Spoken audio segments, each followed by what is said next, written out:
A gente iniciar a nossa aula.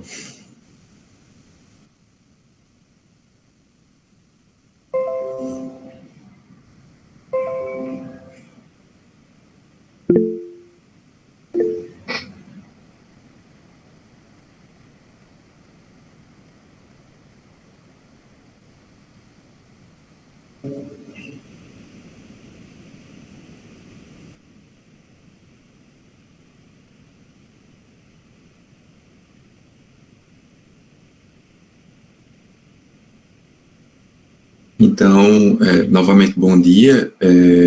Hoje a gente inicia a aula, né, que vai tratar acerca dos impostos da União, Estados, Distrito Federal e municípios. A gente já está se encaminhando para o fim da nossa disciplina, tá certo? Provavelmente semana que vem eu já envio a avaliação, tá certo? Que vai seguir aquela mesma lógica da primeira avaliação.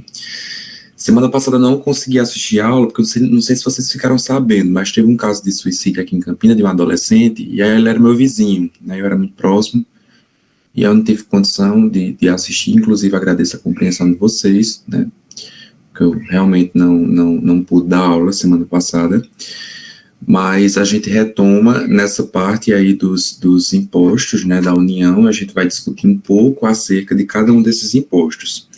Os da União, eles vão ser, digamos que, um pouco mais complexos, né, e mais numerosos do que os dos estados e dos municípios. Então, provavelmente hoje a gente discute acerca, né, desses impostos da União, de competência privativa da União, e semana que vem a gente faz, né, um debate acerca dos impostos dos estados, Distrito Federal e municípios, tá certo?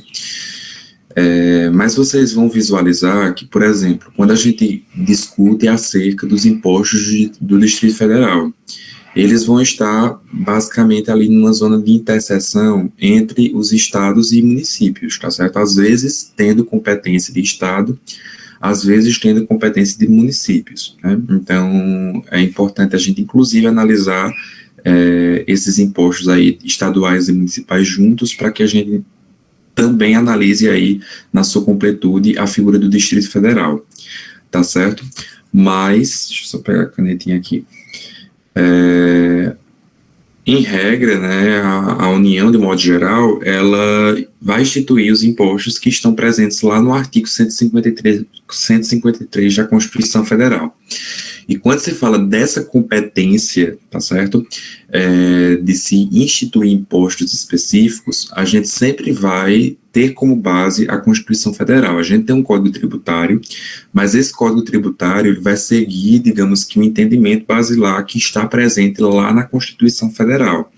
Então, sempre que vocês forem pensar em impostos, em instituição de impostos, seja da União, dos estados ou dos municípios, né, e também do Distrito Federal, sempre tenham em mente que deve-se seguir o que está disposto lá na Constituição Federal. A gente já discutiu algumas coisas relativas à competência, né, da União, dos estados e dos municípios, só que o que a gente discutiu mais no início da disciplina foi acerca da competência de se legislar. E o que é a competência de se legislar? Quando se fala exatamente nisso, eu estou falando na competência que a União, os estados e os municípios têm de criar leis, tá certo? Competência de se legislar, de se criar leis sobre determinada temática. E aí a gente viu que a Constituição ela vai dizer que os municípios vão tratar, né, vão criar leis sobre temática X, os estados sobre temática Y e a União, né, o país, sobre temática Z, por exemplo. Mas aqui a gente está discutindo sobre a competência de se instituir impostos específicos que vão estar enumerados lá a partir do artigo 153. Tá certo? E aí o caput do artigo 153 diz exatamente o seguinte: compete à União instituir imposto sobre, e nos incisos traz 7, né, perspectivas acerca desses impostos, né, de que impostos são esses, que vão ser exatamente os tipos, né, de impostos, basicamente, que existem, né, privativos aí à competência da União. O primeiro vai ser importação de produtos estrangeiros, né, um imposto sobre importação, o famoso II. o imposto para exportação, né, para o exterior de produtos nacionais ou nacionalizados, o IE, renda e proventos de qualquer natureza, produtos industrializados, operações de crédito, câmbio e seguro ou relativas a títulos ou valores imobiliários, propriedade territorial, ITR, grandes fortunas, no termo da lei complementar. Então, aqui a gente já consegue visualizar quais seriam esses tipos, né, de impostos privativos, né, de competência, por assim dizer, da União, tá certo? E aí a gente vai discutir hoje um pouco sobre cada um deles. Mas é importante a gente ter em mente também que vai existir o que se chama de competência residual, né, da União, dizendo que, vou ler aqui e a gente vai comentando, excepcionalmente a União pode instituir por lei complementar, de acordo com o artigo 154 da Constituição, os impostos não previstos no artigo 153, desde que sejam não cumulativos e não tenham fato gerador ou base de cálculo próprio dos discriminados na Constituição Federal. E também os impostos extraordinários na eminência ou no caso de guerra externa, compreendidos ou não em sua competência tributária, os quais serão suprimidos gradativamente, cessadas as causas de sua criação. Então, o que é basicamente isso? A Constituição, como disse para vocês, ela vai dizer quais são os impostos de cada um dos entes federativos, ou seja, os impostos que vão ser criados pela União, pelos estados e pelos municípios. E é um rol, né? Ou seja, apresenta-se o nome desses impostos específicos.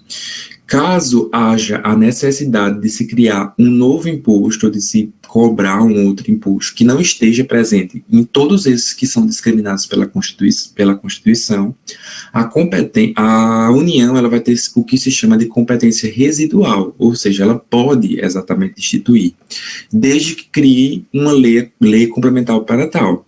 Então, a gente consegue visualizar a partir daí como se fosse uma excepcionalidade da figura do imposto estar obrigatoriamente atrelado à Constituição, diretamente atrelado à Constituição.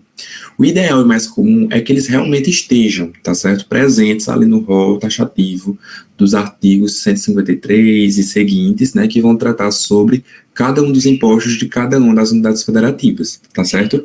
Mas, caso aconteça, né, algum tipo de situação que necessite-se instituir um imposto que não esteja presente na Constituição, a União pode fazer isso, a União, tá certo? O ente federativo União, por conta exatamente dessa competência residual.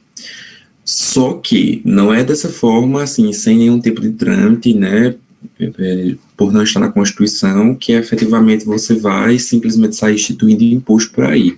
Você precisa exatamente, né, da aprovação de uma lei complementar e que essa lei complementar justifique a necessidade da instituição desse imposto específico, tá certo? E outro caso é que o artigo 154, no inciso 2º, fala é a respeito do caso de guerra, tá certo? Guerra externa, digamos assim, é a instituição de um imposto, né, extraordinário, né, fruto daquele período específico de guerra, e que vão ser efetivamente suprimidos, digamos assim, quando se cessar essa condição, né, de guerra. Então, digamos que o Brasil se envolve numa guerra, precisa de verbas, e aí cria impostos, né, específicos naquele momento X, naquele momento de guerra, para subsidiar, enfim, algum tipo de valor, enfim. E aí, passados esse momento de guerra, né, gradativamente esse imposto ele vai sendo suprimido. Não tem para que você, por exemplo, manter um imposto, né, teoricamente ali, que surgiu em estado de guerra, em outros períodos que não estejam, né, compreendidos como usuais para essa situação, tá certo? Então, é o que dispõe o artigo 154 aí da Constituição. Isso a vocês que eu não ia tratar acerca, né, da competência dos estados e dos municípios hoje, mas eu vou só dar uma pincelada sobre o que a gente vai ver semana que vem, tá certo? Até porque para ficar seguidozinho, né, artigo 153, 154, 155 e assim por diante. Lá no artigo 155 da Constituição Federal, a gente vai ver quais são as competências, né, dos estados e do Distrito Federal em matéria de instituição de impostos, tá certo? O primeiro vai ser transmissão, causa mortes e doação de qualquer bens ou direitos. Então, essa questão de herança, né, da figura do direito sucessório, a figura do herdeiro e também no que diz respeito a doações vão ser regidas pelos estados, tá certo? E Distrito Federal. Operações relativas à circulação de mercadorias e sobre prestação de serviços de transporte interestadual e intermunicipal e de comunicação, ainda que as operações e as prestações se iniciem no exterior. Então, essa questão de transporte, né, seja dentro do próprio estado ou entre estados, entre municípios, né, no que diz respeito ao imposto que vai incidir sobre, por exemplo, a passagem, é instituído também pelos estados, tá certo? E, por fim, a propriedade de veículos automotores, né? O famoso IPVA, vai ser competência também do estado, tá certo? Porque quem vai reger, inclusive, é o DETRAN, órgão estadual. Então, toda essa questão aí de instituição de impostos, né, do IPVA, eles vai ser, né, de figura aí estatal. E aí, lá no artigo 147, né, a Constituição Federal exatamente traz ao Distrito Federal a competência para instituir, além dos impostos estaduais, também os municipais, como eu falei para vocês. Então, o Distrito Federal vai ter o que se chama de competência múltipla, tá certo? Porque, ora, vai desempenhar, né, vai poder instituir esses impostos que estão ligados à competência estadual, ora vão poder instituir esses impostos que estão aí de competência dos municípios, tá certo? Seguindo. Aí, depois, né, do artigo 155, a gente tem exatamente a instituição dos impostos dos municípios. Como eu disse, não vai ser matéria de discussão hoje, mas só para ficar seguido os artigos, né?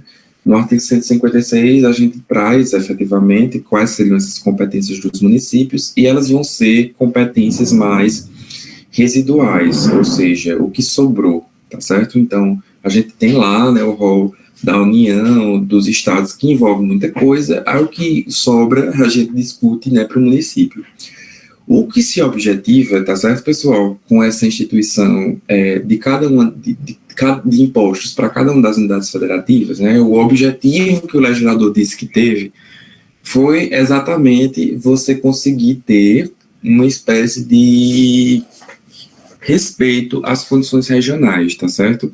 Porque, por exemplo, a União ela pode pensar em um imposto que vai ser, digamos que, importante para todo o país, para toda a coletividade, e não para um estado específico, né?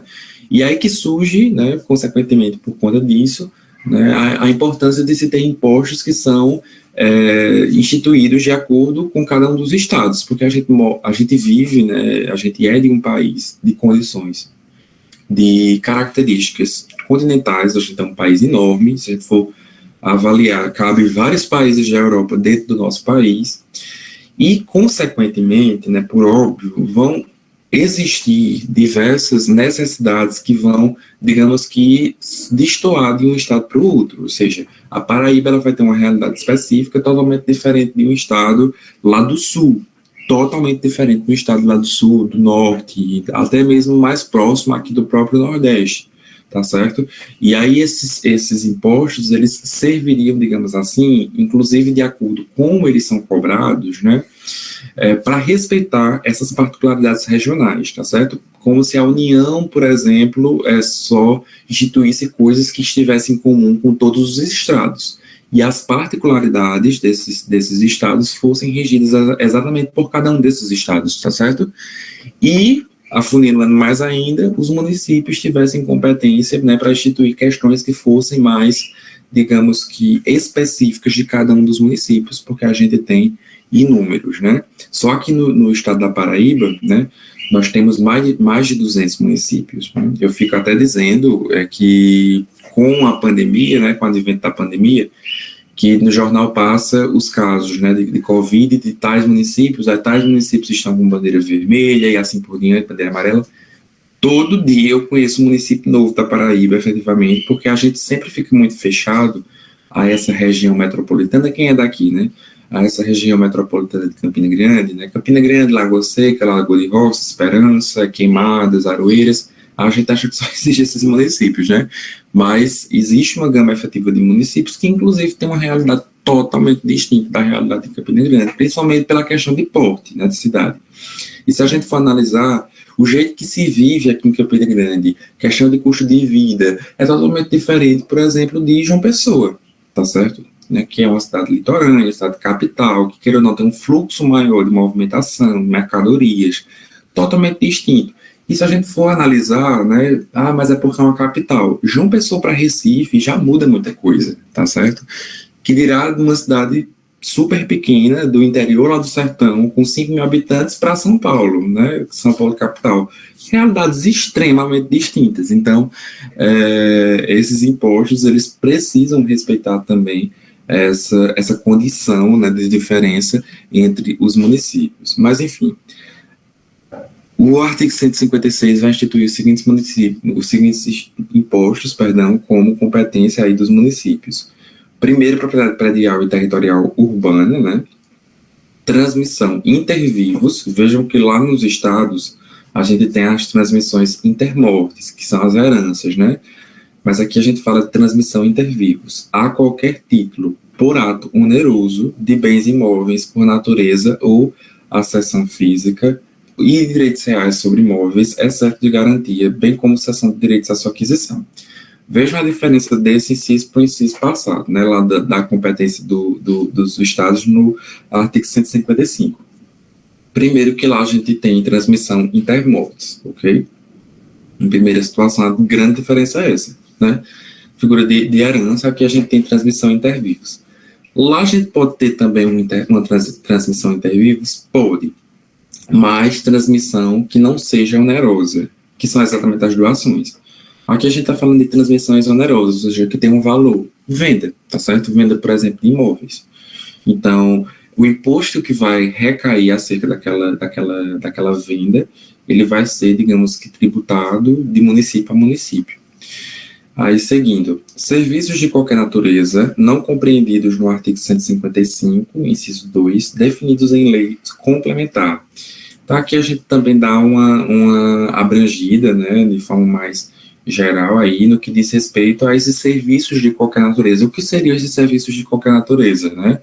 E aí a própria doutrina diz que é algo realmente muito amplo, que deixa a possibilidade para se discutir sobre muitas questões, desde que se esteja, né, definido em lei complementar. Lembrando também que caso, né, a União entenda como pertinente criar um novo imposto, né, que seja efetivamente justificável e que tenha aí uma importância nacional, ela pode também fazer de acordo com a competência residual, sempre pensando em lei complementar. É fácil esse assunto, assim, quando você lembrar, por exemplo, uma questão de concurso, porque em outros assuntos que a gente visualiza, até mesmo no direito tributário, por exemplo, algumas coisas vão ser discutidas por lei complementar, outras por lei ordinária, outras por decreto, mas aqui, por exemplo, a gente sempre está falando sobre lei complementar, então fiquem com isso na cabeça, tá certo? Lei complementar sempre, tanto para discutir questões do município, como para instituir na competência residual da União,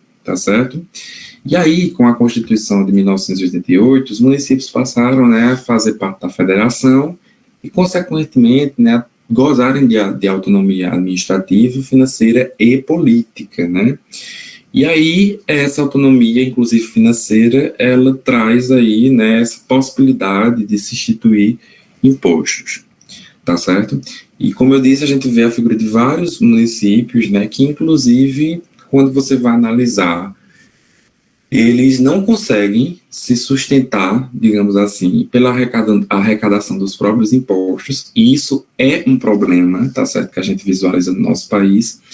E eu não sei se vocês sabem, mas de 2007 para cá, não se pode criar municípios novos. Quem se tornou município 2007, até 2007 teve sorte, né, que bom, mas de 2007 para cá, meio que deu uma barrada, né, para os municípios efetivamente, para não se criarem efetivamente novos municípios, porque é aquela coisa, né, cidades extremamente pequenas, né, com uma estrutura de secretarias, efetivamente de todo tipo de cargo, de secretário de esporte, de agricultura, de sei lá o que, de saúde, de educação, e isso gera gastos, né, porque efetivamente às vezes essas prefeituras elas servem como cabide de emprego, né?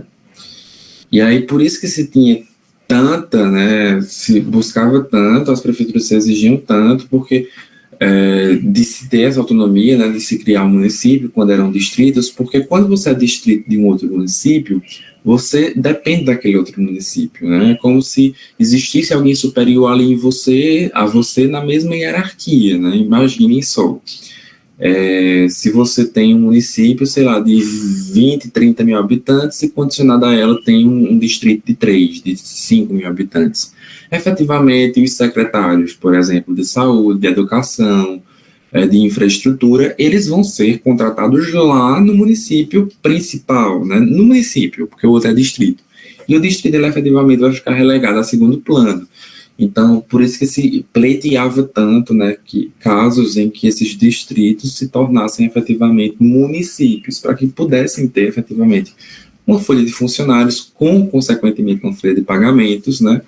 Só que os municípios, né, que são pequenos, inclusive, cobram um valor mais irrisório de impostos que não consegue, né, fazer com que esses municípios consigam sobreviver sem a ajuda da União, sem a ajuda dos estados, e acaba ficando uma coisa, né, pesada, no fim das contas, porque são muitos municípios, né, que não conseguem digamos que, caminhar com as próprias pernas, né, e aí isso é muito complicado, mas enfim. E aí a gente entra efetivamente nas peculiaridades dos impostos da União, tá certo? Ou seja, a gente vai discutir um pouco, né, sobre cada um daqueles impostos que vão estar presentes no artigo 153 para discutir acerca da competência da União de instituir impostos, tá certo? E aqui são impostos da União, eu já apresento para vocês, isso aqui era para ser 2 pontos.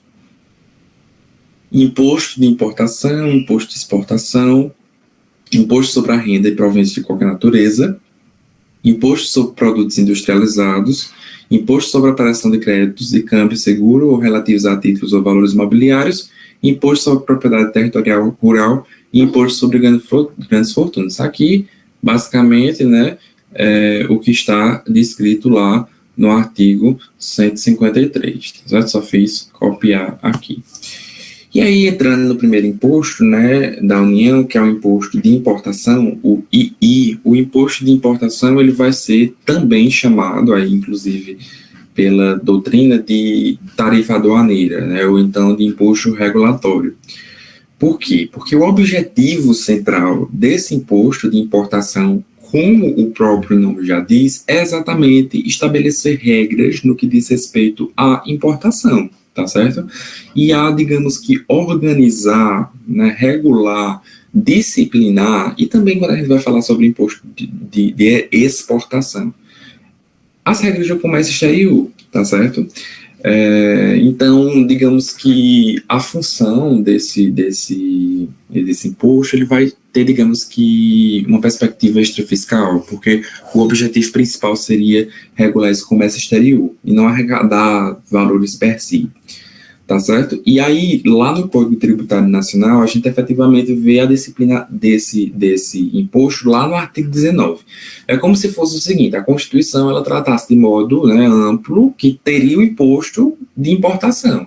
Aí vem o Código Tributário e discute um pouco mais sobre o que seria, por exemplo, esse imposto de importação, tá certo? Mas precisa estar vinculado lá à ideia da Constituição. O Código Tributário Nacional não pode simplesmente chegar e dizer, olha, tem esse imposto aqui, não está lá a Constituição, mas eu sou o Código Tributário e vou instituir um imposto novo. Não, precisa estar vinculado, né, à Constituição Federal. E aí o artigo 19 do Código Tributário diz exatamente o seguinte: o imposto de competência da União sobre importação de produtos estrangeiros tem como fato gerador a entrada destes no território nacional. Então, a gente sabe aqui, sabendo, né, o conceito de importação e a diferença entre importação e exportação, a gente já tem a definição do imposto de importação. Todos os produtos, né, que vêm de outros países, né, Shopee, aqueles da Shein, que a gente compra da China, não sei o quê, tudo isso vai incidir um valor de imposto, né, por conta da figura de origem desses produtos, que são de origem estrangeira. Então, Entrou no território nacional, paga-se esse imposto de importação, tá certo? E um dado importante é que você não basta só ingressar no território nacional, né? É preciso que esse produto ele fique, tá certo? Ele permaneça de forma definitiva no país. E isso foi um modo de se trazer segurança, por exemplo, a questão de cobrança de impostos em casos de escalas, né, de escalas da aviação. Que era muito comum, por exemplo, vinha um avião com um carregamento, sei lá, enfim, de produtos, né, vindo da Europa ou da China e precisava parar para abastecer, né? Às vezes eles fazem várias escalas até chegar ao destino final, sei lá, digamos que o destino final fosse o Chile ou a Argentina, enfim. E aí precisasse parar para abastecer aqui no Brasil, né? Inclusive parar, né, para deixar algumas coisas no Brasil, né? Só que outras vão seguir para a Argentina, vão seguir para o Chile. Você cobra os impostos efetivamente só para aqueles produtos que vão ficar no Brasil, tá certo? Por exemplo, sei lá, o avião vem com 100%, né, da sua capacidade, 30% é de produtos que vão ficar no Brasil e 70% é de produtos que vão para a Argentina.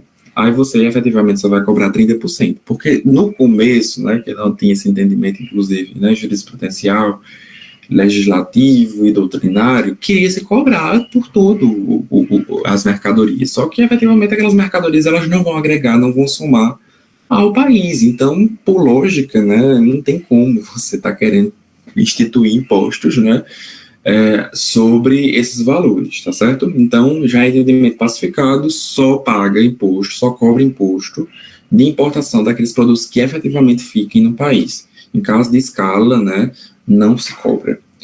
E aí, no artigo 21 do Código Tributário Nacional, o Poder Executivo, né, lembrem daquela divisão, né, dos três poderes, pode, digamos que, respeitando aí a questão do que diz a lei, né, alterar as alíquotas, tá certo, dos impostos, porque todos os impostos, eles vão, né, digamos que, serem disciplinados de acordo com alíquotas específicas que vão, inclusive, sofrer alterações, né, com base na inflação, e essas alíquotas, elas vão servir efetivamente para você dizer qual o valor daquele imposto específico, né?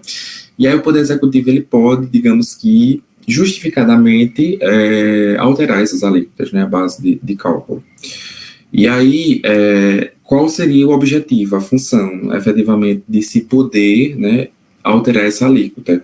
Exatamente, digamos que se moldar aos objetivos de política cambial e também às relações de comércio exterior, tá certo? As relações entre países, tá certo?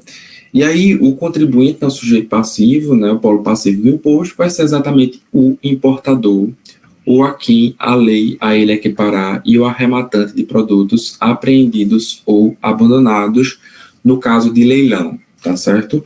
Mas, em regra, quem é a pessoa que importa, ok? E, consequentemente, né, falando aqui dos impostos ainda, dessa parte de comércio exterior, a gente tem o imposto de exportação. Tudo que eu falei lá no imposto, agora no imposto de importação, pode ser utilizado aqui, tá certo? No imposto de exportação. A diferença é só a questão conceitual mesmo, do que seria importação e do que seria exportação. Lá a gente estava discutindo do que entrava no país, aqui a gente está discutindo do que sai do país, tá certo? E aí, né, ele vai ser também um imposto regulatório, que vai ter essa função de mais de regular o comércio exterior do que arrecadar propriamente dito valores, tá certo? E aí, efetivamente, vai estar disposto, né, no artigo 23 do Código Tributário Nacional, que vai dizer o seguinte: o imposto de competência da União sobre a exportação para o estrangeiro de produtos nacionais ou nacionalizados tem como fato gerador a saída destes do território nacional. Então, lá no artigo 19, a gente tinha a entrada, tá certo? Dos produtos aí do território nacional, e aqui, no artigo 23, a gente tem saída. Diferenciação básica, né, de ensino médio, de ensino fundamental, do que seria imposto, do que seria importação e do que seria exportação, tá certo? E aí esse imposto de exportação, né, por óbvio, vai incidir sobre os valores aí de exportação, né, de produtos que sejam nacionais, tá certo? e que efetivamente tenham aí, né, a consideração, inclusive, de que as alíquotas elas vão poder mudar de acordo com o momento específico em que você está fazendo essa exportação, inclusive de acordo com o preço da moeda em que você vai exportar, tá certo? Se você vai exportar para um país que a dólar, euro, né, por isso que se fala tanto no custo, né, do dólar, né, no custo, no valor do dólar, o dólar está em queda, tudo mais, porque efetivamente a gente sempre está, a gente, quando eu falo, a União, né, Brasil, todos os países, eles estão em constante, né, comunicação, sobretudo aí com o advento da era da globalização.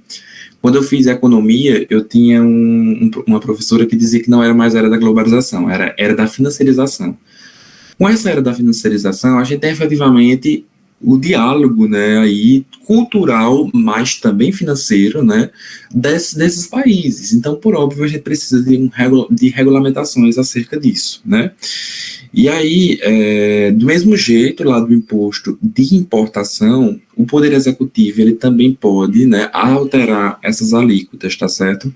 Também com a mesma função lá de ajustar os objetivos dessa política de comércio exterior, tá certo? E isso está, inclusive, né, legitimado e descrito, propriamente dito, né, lá no artigo 26 do Código Tributário Nacional, trazendo essa possibilidade para o Poder Executivo. Lembrando aqui, né, pessoal, que óbvio é o Poder Executivo da União, né, ou seja, o presidente, tá certo? Não é o Poder Executivo, que no caso do município é um prefeito. A gente está falando de poder executivo em sede de União, porque a gente está tratando sobre o imposto de competência da União, tá certo?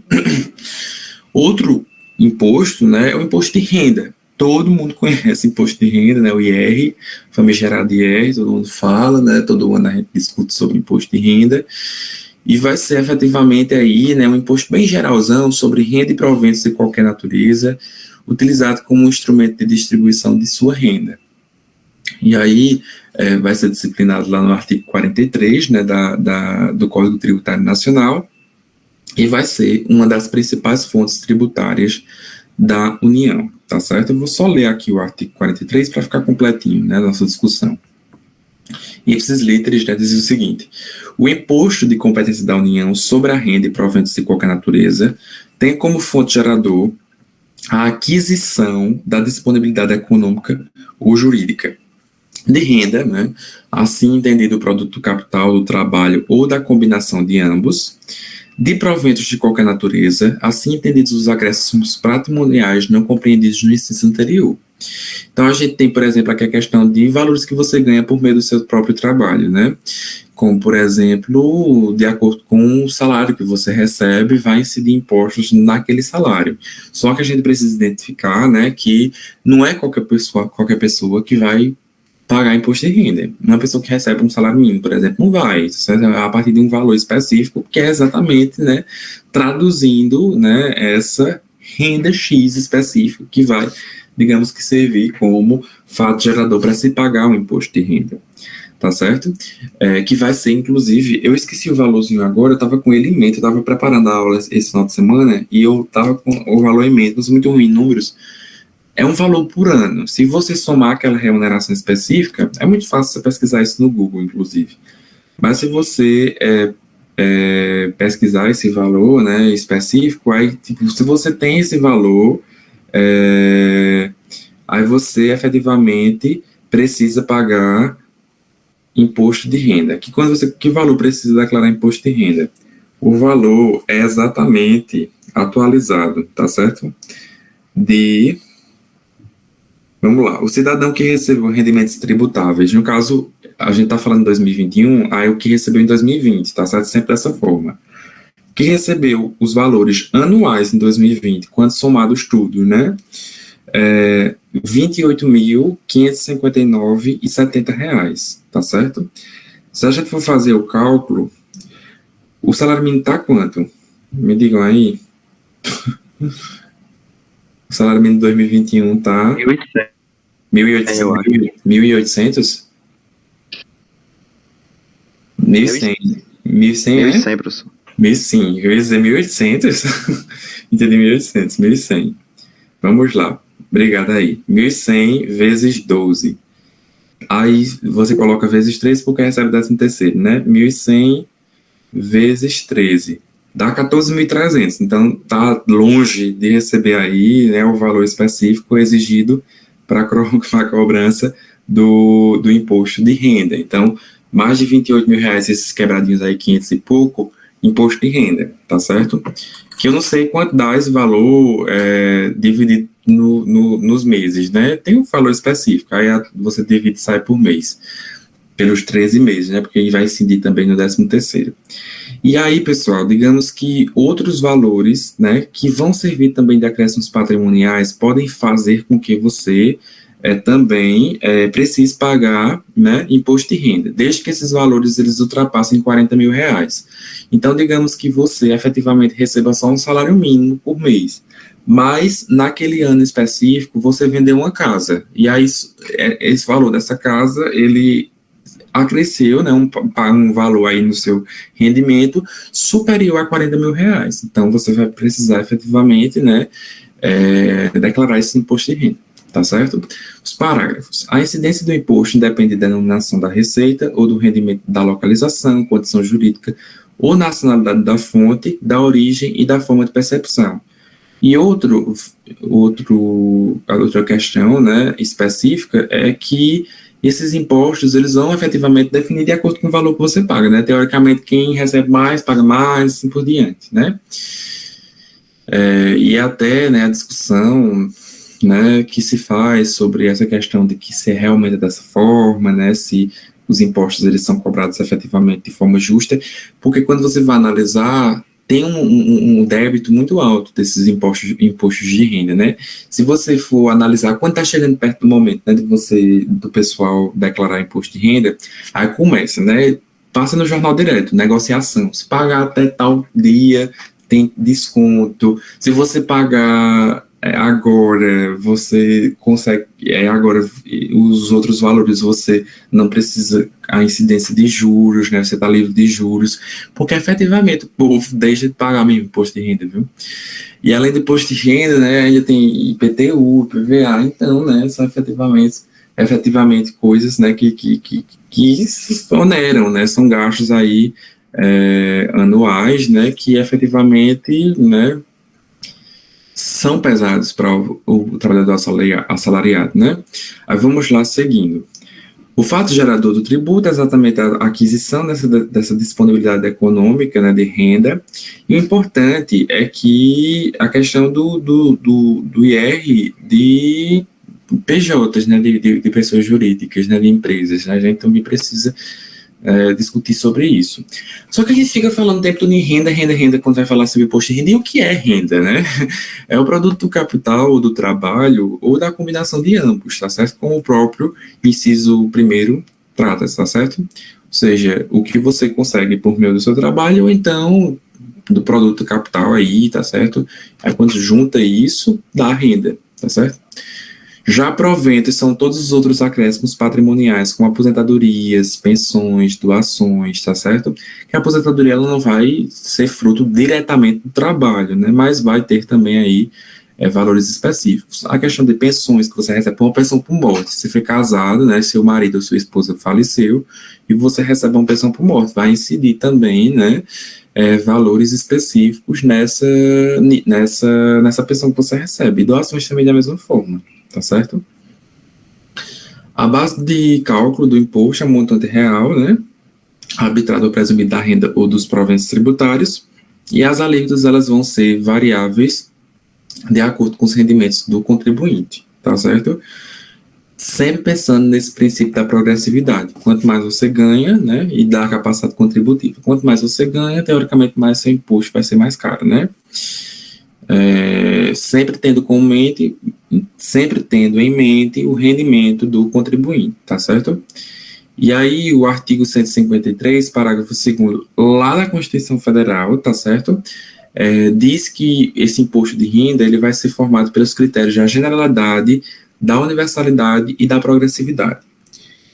Aí vamos destrinchar o que seria cada um desses princípios, tá certo? Da generalidade, da universalidade e da progressividade. A generalidade seria efetivamente dizer que esse imposto de renda, né, ele pode ser pago por qualquer pessoa.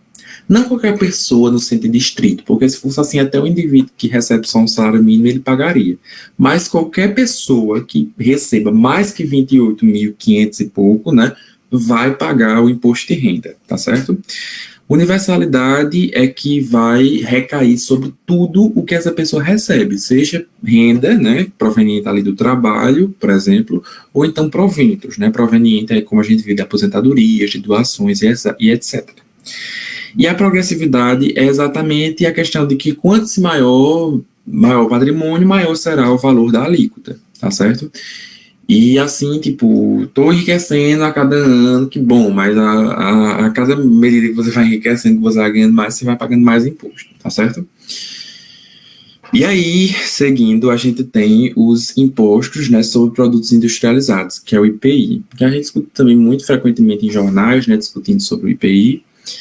E aí, esse imposto, ele por muito tempo, né, era chamado de imposto de consumo, né, principalmente porque o sujeito passivo vai ser os industriais, né, até os próprios importadores arrematantes, né, também o imposto no comércio, isso era muito comum, né, se falar de imposto de comércio, né, porque é quem estaria, digamos assim, né, lidando com questões de industrialização, de comercialização, né, de consumo.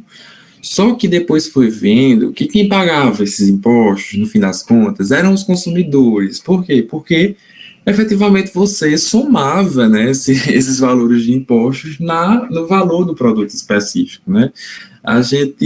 Porque, por exemplo, um iPhone aqui no Brasil, um carro aqui no Brasil, ele é bem mais caro do que em outros países, né? A roupa, por exemplo, aqui no país. Porque efetivamente os impostos, eles incidem no valor desse produto, no valor final desse produto. Quem é que paga? O consumidor, tá certo? Porque efetivamente, digamos assim, essa galera aí que mexe, né, com indústria, com o comércio, eles precisam efetivamente, né, tirar esse valor de algum lugar. E aí acabam implantando, né, de forma velada, mas que a gente sabe que a gente paga, né, nos produtos, né? Eu lembro quando eu fase de ensino fundamental, né? Tipo, e a gente discutindo sobre questões de impostos, né? Em uma aula específica, não sei nem que disciplina é.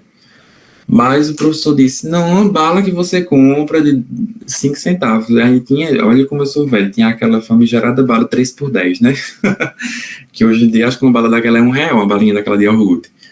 Aí, antigamente vendia 3 por 10. Aí dizia, na bala que você, uma balinha de iogurte que você compra, que em tese seria o quê? 10 centavos dividido por 3? 3 centavos e 33, assim por diante. Tem imposto, né? E a gente paga imposto, seria achando lindo, né? Pagar imposto com 10 anos de idade. Só que depois não sabe o que esperava, né? Viver pagando imposto. Mas, efetivamente, né, sobre tudo que você compra, efetivamente vai ter imposto, tá certo? Aí tem alguns casos específicos que você dá uma diminuição de impostos, por exemplo, a questão de venda de carros para agricultores, né, para pessoas com deficiência, tem uma redução. A questão de venda de táxi, por exemplo, né, também tem a redução, né, mas, em regra, você vai pagar imposto, sim, em todos os produtos que você comprar, tá certo? E aí, o artigo 153, né, parágrafo 1º da Constituição Federal, diz que o Poder Executivo ele pode, né, de acordo com situações específicas, também mudar a alíquota desses impostos, tá certo? E o que seria esse produto industrializado? Tudo aquilo que passou por algum tipo de operação que o modificou, tá certo? Que mudou sua natureza, sua finalidade e que aperfeiçoou, digamos assim, um produto, uma questão mais natural e assim por diante, tá certo? Então, esse seria esse conceito. A gente tem aqui ainda os impostos sobre a operação financeira e os impostos sobre a propriedade territorial rural, porque eu já adianto para vocês que o imposto sobre grande fortuna ainda não está, por mais que ele esteja lá na Constituição, ainda é um entendimento bem conflituoso, tá certo? E aí, eu não vou começar agora, porque o imposto de operação sobre operações financeiras é um pouco maior, E eu acho que hoje já teve informação demais nesses impostos aí, né, de renda, de exportação, sobre produtos industrializados. Então a gente finaliza na semana que vem, tá certo? Vocês têm alguma dúvida, pessoal? Ou tá tranquilo? Eu vou fazer a nossa chamada. Tá tranquilo? Ok. Deixa eu ver onde foi que eu coloquei as listas. Embaixo do notebook.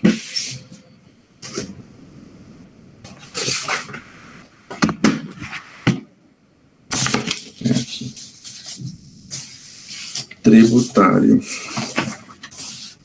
Negação, prática. Aqui. Hoje é 20.